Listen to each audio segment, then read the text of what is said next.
to look at the film from the Carolina game, and having a couple days to kind of like just collect yourself, what were just your overall thoughts on just the ending of the game, closing it out, and just moving forward to Virginia Tech on Wednesday night? Well, I thought both teams played really well defensively, outside of a couple breakdowns. You think about a Carolina and NC State game, you're usually going to think somewhere in the 70s to, even possibly could touch a 80s. We're down the stretch. We had when they scored, when Washington got that basket from Cadeau, was kind of a tough one because we kind of try to tie the ball up instead of switching the screen or Ben not getting back in. And then I thought, we had, a good look at the end with JT's drive. I thought Cadeau did a really good job of blowing the initial play up. And then I thought we had a good look. And then Washington obviously makes the play. And coach, just I know the model has been prior to Saturday, your team is 8-1 when you win the battle on the interior. Props to Craig for that stat. But is that the continue going for? Will that be kind of like the motto of just inside outside ball feeding Middlebrooks on the paint and then finding the best shot available outside, or is it just pretty much flow the offense, whatever's available, long as it's within the flow of the offense?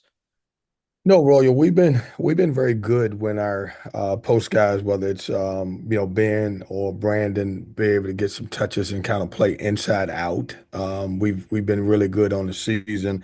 We've had two games where right before tip, obviously at UVA that, obviously Ben couldn't play, so that changes us. And then obviously same thing with Brandon. But our offense tends to flow a little bit better when we play the game inside out. And that's not necessarily always throwing the ball in. Sometimes that's driving the ball and I drive and kicks. And, in the Carolina game, I didn't think we had enough paint touches where, we drove the ball. It was a low assist game for us, which we've had some pretty high assist games that we won this year. Mark Berman, you're up next. Go ahead. Good morning, Kevin. I think you've lost three of your last four. Is there a common kind of theme in those losses that you're looking to improve upon on Wednesday? Well, I look at it, Mark, as we've had four games that were one possession games, and we ended up winning, two of those. The UVA game, and I'm talking about conference, just so you know this.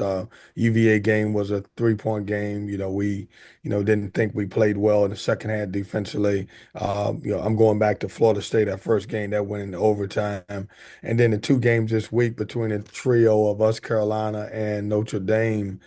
All three of those games between each team could have went a different way. We played better defensively this week. We just got to find a way to score a few more points. When you look at both of those games, it was in the low 60s, and if we can get a little bit more ball movement, player movement, I think we'll be fine. Marcus Hill's been a nice addition to your team. What have you liked about what he's brought to your team this year?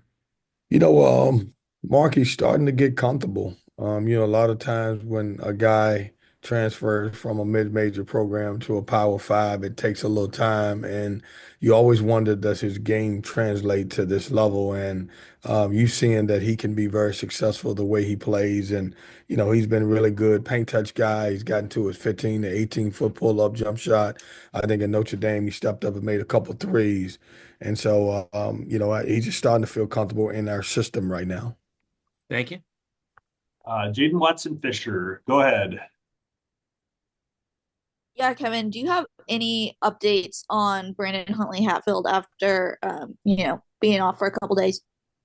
No, we don't. Right now, Jaden, we'll see him. I'll see him at practice, and we were off yesterday, so hopefully, we'll see where he's at. But I don't have any updates on him at this moment.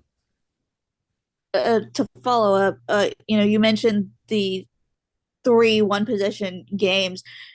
This team has shown flashes of really great stuff on both ends of the floor. Do you feel like you're close to putting it all together? I like where we at. I mean, you can, there's a thin line between being 3-2 and 2-3, and I completely understand that. But we've closed some games off. We've had some great defensive stops at the end. You look at Notre Dame, we scored, and the Notre Dame game was kind of a little bit opposite of the way the Carolina game ended. But I do like where we are. I think we're starting to put it together a little bit more defensively than we are offensively. But, in those 4 games, and I'm talking about our 4 ACC games, those were all games that could have went either way. And right now we're 2-2 in those, and hopefully we can build on the ones that we won, not the 2 that we lost. Corey Smith, go ahead. Hey, Kevin. So going back to Saturday's game, Ben Middlebrooks, career high 14 rebounds for him. How critical is it? First of all, he had to have that type of role when he was going against when you don't have Ben Middle or Brendan Huntley Hatfield in this game. But how big is that to get that from him, not only in this game but potentially moving forward? Well, it's Corey. It's big because I mean I think he's just against Notre Dame was when I thought he was just getting back to feeling well. I obviously couldn't play in the Virginia game, and then at Wake I still think he wasn't nowhere near where he needed to be. But for him to come in and play 30 some minutes and to be able to provide us with what he provided us, not knowing that Brandon wasn't going to play in the game. It's tremendous. I hope he can continue to grow in those areas and get better. But, we needed every rebound that he got. And, he's a guy who, was part of the big run last year. And so, he's a guy who's been through some ups and some downs, but, winning at the end. And, we're going to get better as he continues to get better. And going back to that game as well, Bryce Hurd played a little bit in that one. It's been kind of a mixed bag in terms of freshmen that are going to play in each game. Where is the progress for guys like Bryce Hurd, Paul McNeil, Trey Parker right now, and could we see more of them moving forward? Yeah, I think you will. I mean, those guys are, they're starting to get better in practice, and obviously with our, rotation, we're getting down to maybe 8 guys, and then it's going to be 1 or 2 of those guys that's going to play each game, and a lot of that's going to be determined how they practice. Some of it could be matchups. I thought Bryce came in was very solid. Trey's had moments where I thought he's played solid, and so has Paul. And so as those guys continue to grow and get better and understand what we're looking for, I think you'll see more of those guys on the floor. In the increased minute role. Thank you. Last questions will come from James Henderson. Go ahead, James. Hey, Kevin, you mentioned Marcus's development as the season's going on. Is he a guy who you could see maybe in your system playing more as a playmaker as you go through the year on the ball?